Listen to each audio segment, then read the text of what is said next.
In the summer of 1987, a movie hit theaters that didn't just break the rules, it lit them on fire. It was darker, louder, and more stylish than anything we'd seen before. To a whole generation, it became the definitive 80s experience. But here's the secret. The Lost Boys almost didn't happen this way. We're talking about a completely different tone, a different cast, and a story aimed at a much younger crowd. The journey from the script to the screen is just as wild as a night on the Santa Carla boardwalk. This is the real story behind The Lost Boys.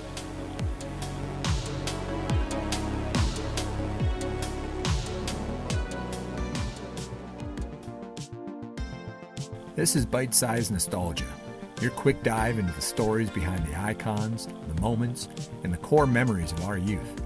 Whether you're a proud member of the latchkey generation, or you just wish you'd lived through the neon and the noise, you're in the right place. Pull up a chair. Let's get into it.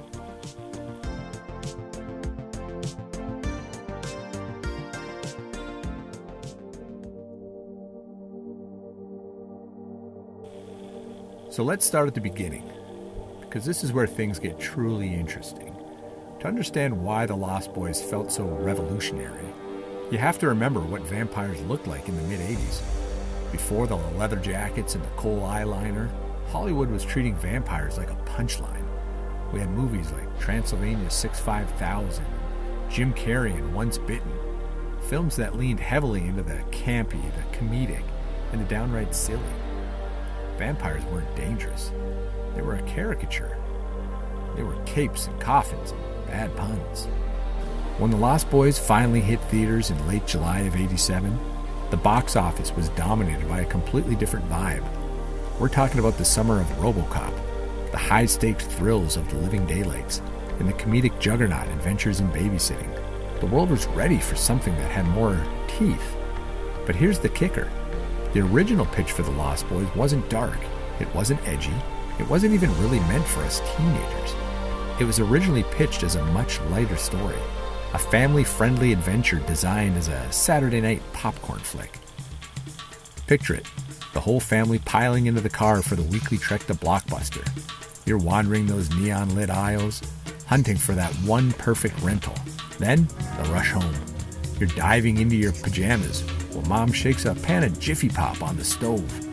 You've got a cold soda in one hand, watching impatiently as your dad slides that chunky VHS tape into the VCR.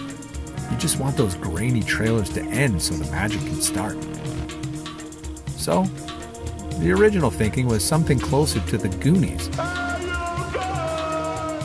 but with vampires instead of pirates and missing treasure. Younger characters, less danger, more playful than serious. If that version had been made, it likely would have been a fun footnote in 80s cinema. But then, the script landed on the desk of a director who didn't want to make a movie for kids. He wanted to make a movie for the cool kids. And everything shifted. Enter Joel Schumacher. He was the it director of the moment.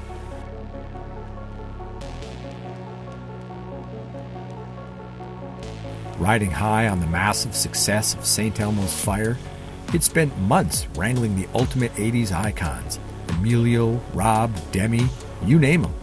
But when Schumacher stepped behind the lens for this project, he threw the family-friendly script out the window. He had a completely different vision in mind. He didn't want a kids' movie. He wanted something darker, more stylish, something that actually felt like the late 80s. So he made a bold decision. He aged up the characters. Suddenly, the vampires weren't kids anymore. They were teenagers. Cool, rebellious, a little dangerous. And that one decision changed everything. Because now, it wasn't just a vampire movie. It became a movie about youth, identity, and that pull towards something darker.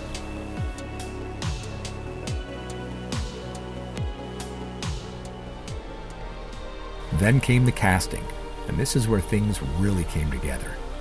Think back to Kiefer Sutherland, just a year before this. He was fresh off Stand By Me, the box office smash that put him on the map in the United States. But then, he's cast as David, the leader of the pack in The Lost Boys. The way Kiefer played him, it wasn't your typical monster. He was calm. He was terrifyingly confident. but he had this raw, underlying intensity that made David absolutely unforgettable. Then you had a Hollywood newcomer named Jason Patric as Michael. He's the heart of the story, the outsider who's slowly, almost invisibly, being pulled into that dark world. Patrick plays it perfectly. You can feel the tension as he gets lured deeper and deeper into the shadows. And then it happened. The two Coreys. This was the exact moment their orbits finally crossed, right at the peak of their powers. You had Corey Haim, still radiating that intelligent misfit energy from Lucas, the movie where he lost his heart to Cary Green. And remember, Cary was already a legend to us from the Goonies and Summer Rental. But then you had Corey Feldman. This kid was a veteran by then. He had already survived Friday the 13th, Gremlins, the Goonies, and Stand By Me. Putting them together in The Lost Boys, it wasn't just casting, it was a cultural explosion. Together, they brought something different, a bit of humor, a bit of energy, and they balanced out the darker tone perfectly. But casting was only part of it. What really made The Lost Boys stand out was the style. The clothes, the lighting, the music. Everything about it just felt cool. And the soundtrack? It wasn't just a collection of songs. It was the film's heartbeat. These tracks didn't just sit in the background. They defined the movie's DNA.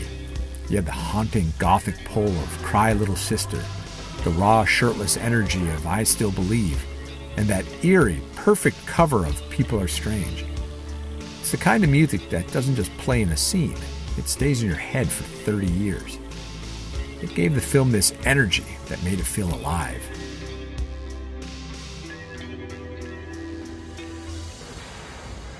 Then you had the visuals, the images that didn't just play on a screen.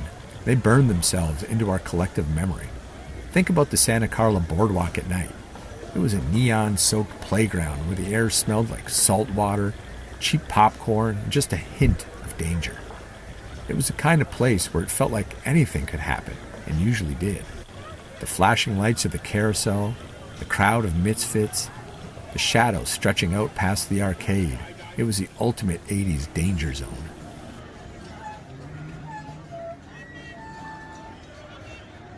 But then, the movie takes us under the surface. We go to the cave. It's dark, it's hidden, a gothic, subterranean palace tucked away from the California sun. This wasn't a dusty coffin in a basement. It was a lair. It was rock and roll meets the underworld, filled with posters of Jim Morrison and the debris of hundreds of years of teenage rebellion. And the transformations? That's where the 80s polish finally starts to crack. This wasn't a poof of smoke from the old Dracula movies. This was visceral. This was yellow eyes, sharp talons, and a snarl that sounded more like a predator than a person. It was that unsettling shift in the air when the party stops and the hunt begins. And then there's the saxophone. Look, we have to talk about Tim Capello, the oiled-up, muscle-bound, chain-wearing maestro of the boardwalk. It's the ultimate 80s fever dream. Over the top, larger than life, and completely unapologetic. In any other movie, it might have been too much, but in The Lost Boys, it was exactly the shot of adrenaline the film needed to move from a hit to legend. It wasn't just a performance, it was an anthem. When The Lost Boys hit theaters in that sweltering July of '87, it didn't just perform at the box office, it pivoted the entire genre. See, before this, horror was something that happened to other people in other places. But Joel Schumacher and his young, hungry cast proved that horror could be cool. They aimed a wooden stake straight at a generation that was tired of the same old tropes. They knew we were bored with the capes, the thick accents, and the dusty castles of the old world. This was the moment we realized vampire stories didn't have to be old-fashioned. They didn't have to be relics of the past. They could be sleek, they could be stylish, they could wear Ray-Bans, ride Kawasaki's, and listen to Echo and the Bunnymen. For the first time, the monsters didn't look like monsters. They looked, acted, and sounded exactly like us. Over the decades, The Lost Boys has moved past hit status and settled into something much deeper. It's a cult classic, yes, but it's also a time capsule. It's the kind of movie you don't just watch, you inhabit. It's the movie you revisit every October, or maybe every time you smell salt air or popcorn, finding something new in the shadows of Santa Carla every single time. Whether it's a line of dialogue from the Frog Brothers, or the way the lights hit the boardwalk, it's a world we never really wanted to leave. Because in the end, we didn't just want to watch The Lost Boys. Deep down in that restless summer of '87, a part of us wanted to be one of them.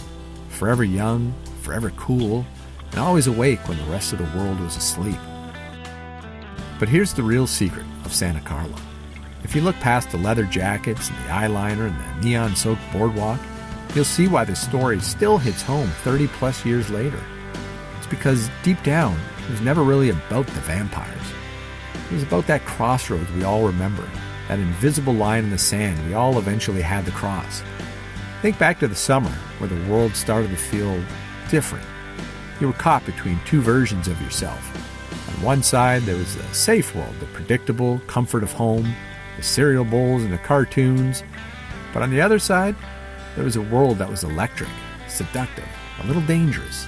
It was the world of the older kids, the world that stayed up past midnight, the world where the rules didn't seem to apply. For a generation raised on a long leash, the latchkey kids who were told to be home when the streetlights came on, this movie captured that exact tension.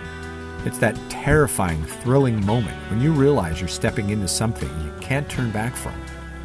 When Michael looks at Star, he isn't just looking at a girl. He's looking at a future that doesn't include his mom's kitchen table. When Sam tries to save his brother, he's trying to save his own childhood from slipping away. That feeling isn't just a clever movie plot. It's a memory we still carry in our bones. We keep coming back to Santa Carla because we're still looking for that version of ourselves, the one that stood on the edge of the boardwalk and wondered, what happens if I don't go home tonight?